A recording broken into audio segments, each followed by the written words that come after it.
నరరూప రాక్షసిగా ఉన్న ఒక మనిషిని చూద్దామని వచ్చాను. ఏం మాట్లాడుతున్నారు మీరు? మర్యాదగా బయటకు వెళ్ళండి, లేకపోతే పోలీసులు పిలవాల్సి వస్తుంది. పోలీసులు పిలుస్తారా? పిలవండి పోలీసుల్ని. మీరు గట్టిగా ఇస్తే భయపడతారు అనుకున్నారా? పిలవండి. ఎంత ఇచ్చాడు ఈ కాంట్రాక్ట్ బట్టలకి? మీరు చాలా ఎక్కువగా మాట్లాడుతున్నారు. ఎంత తక్కువగా మాట్లాడుతున్నాను? నడి రోడ్డు మీద రక్తపు మడుగుల్లో నీ కారణంగా చచ్చిపోయిన నా అల్లుడి శవాన్ని చూసి కూడా నేను చాలా గౌరవంగా ప్రశాంతంగా మాట్లాడుతున్నాను. అందుకు మీరు నా అభినందించాలి. మీ అల్లుడి చావుకి నాకు సంబంధం ఏంటండి? నేను మొన్ననే అమెరికా నుంచి వచ్చాను. అంటే అప్పుడే ఎలివి సృష్టించుకున్నారు అన్నమాట. నాకు తెలుసు, ఈ సమాజంలో నేరం చేసిన వారెవరూ తమ నేరాన్ని అంగీకరించరు. నేరస్తులంతా తమ నేరాన్ని అంగీకరిస్తే మీలాంటి న్యాయవాదులంతా నిరుద్యోగులు అయిపోతారని చాలా తెలివిగా మాట్లాడుతున్నానే. అయినా నువ్వు చేసిన నేరాన్ని నువ్వు అంగీకరిస్తావని నాకేం నమ్మకం లేదు.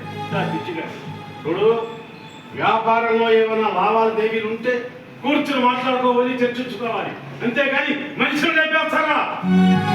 మీరెన్ని సాక్ష్యాలు సృష్టించుకున్నా నేను మిమ్మల్ని వదలను. నా కూతురి విధవ చేసిన మిమ్మల్ని వదలటానికి నేనేమైనా వ్యర్థం అనుకుంటారా? వదలను, మిమ్మల్ని ఎవరిని వదలను. వదలకపోతే చట్ట ప్రకారం ఏం చేయాలో చేసుకోండి.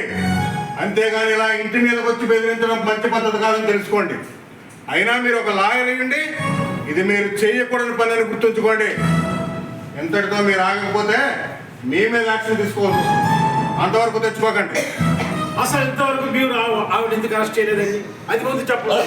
ఎంక్వైరీ జరుగుతుందండి, పూర్తిగానే ఉండి అప్పుడు చెప్తాను మీ ప్రశ్నకు నా సమాధానం. అయినా ఇది ఒక యాక్సిడెంట్. ఇది యాక్సిడెంట్ ఎంత మాత్రం కాదు, ఇది ఒక కుట్ర. ఏమిటండి ఏమిటండి మీరు చేస్తున్న ఎంక్వైరీ? నేను మీకు సాక్ష్యం ఇచ్చాను, సాక్షుల్ని ఇచ్చాను.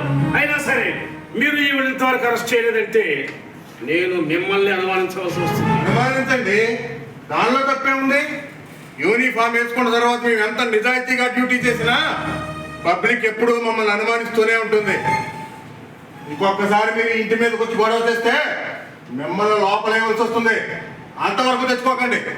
అందుకు నేను సిద్ధపడే వచ్చాను.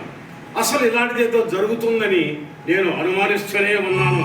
ఏమిటండి మీ అనుమానం? అంత అనుమానం ఉన్నవారు మీ అల్లుడిని జాగ్రత్తగా ఉండమని చెప్పలేకపోయారా? హెల్మెట్ పెట్టుకోమని చెప్పలేకపోయారా? పోలీసులు మధ్యాహ్నం చెప్తున్నారా రోజు హెల్మెట్ పెట్టుకోండి, సీట్ బెల్ట్ పెట్టుకోండి, తాగి బండి నడపొద్దని? అయినా యాక్సిడెంట్ జరిగిన రోజున మీ అల్లుడి శరీరంలో ఎంత పర్సెంటేజ్ ఆల్కహాల్ తెలుసా మీకు? అయినా ఇవన్నీ వారికి అలవాటేనండి. అయినా మీరు ఆ డ్రైవర్ స్టేట్మెంట్ ఇంతవరకు రికార్డ్ చేయకపోవడానికి కారణం ఏంటి? ఆడదని తెలిసారా? తప్పు చేస్తే ఆడైనా మగైనా ఒకటే. ఆవిడ మాట్లాడే స్థితిలో లేరు. నేను మాట్లాడిస్తాను. ఆవిడతో నిజాలు తెప్పిస్తాను, ఆవిడతో బలవాంగ్మూలం ఇప్పిస్తాను. ఆ స్టేట్మెంట్ ద్వారా నేను ఎవరిని వదలను, అందరినీ అరెస్ట్ చేయిస్తాను. నేను ఎవరిని వదలను కాక వదలను.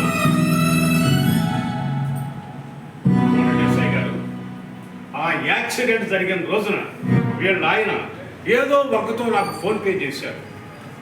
అంటే నేను ఎక్కడున్నానో తెలుసుకోవడానికి. అసలు ఫోన్ ఎందుకు చేశాడు అడగండి, కాదని చెప్పమనండి. ఈవిడి దగ్గర ఎల్బీ ఉంటే నా దగ్గర సాక్ష్యం ఉంది. అది చాలు వీళ్ళు అరెస్ట్ చేయించడానికి. నేను ఎవరిని వదలను, అందరిని అరెస్ట్ చేయిస్తాను.